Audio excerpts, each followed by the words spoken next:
Magandang araw po sa inyong lahat. Bali ngayon po, tuturuan ko kayo na makabuo po agad ng English sentence kung saan ay ginagamitan po natin ng patungkol sa panahon. Na yung panahon na iyon, kapag in English po, ay sinasamahan po natin ng preposition in.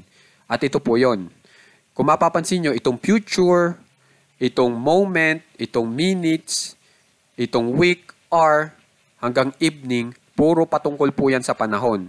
At kung mapapansin nyo, pag gagamitin po natin sila sa paggawa ng English sentence, kalimitan po, sinasamahan po natin ng preposition in. Okay? So, ito po yung gusto kong ituro sa inyo.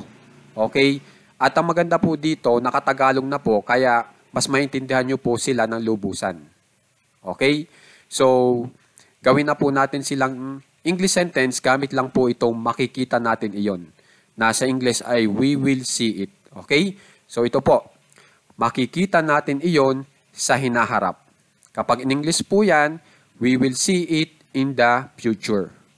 Sumunod, makikita natin iyon ng isang sandali.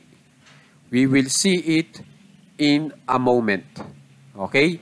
Makikita natin iyon matapos ng ilang minuto. We will see it in a few minutes. Okay? Makikita natin iyon matapos ang isang linggo.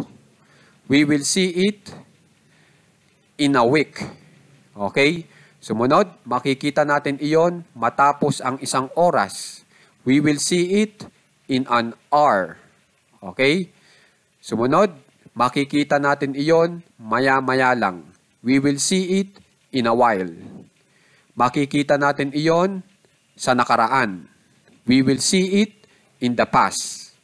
Makikita natin iyon sa umaga. We will see it in the morning. At ang huli, makikita natin iyon sa gabi. We will see it in the evening. Okay? So sana makikitandaan po lahat po ito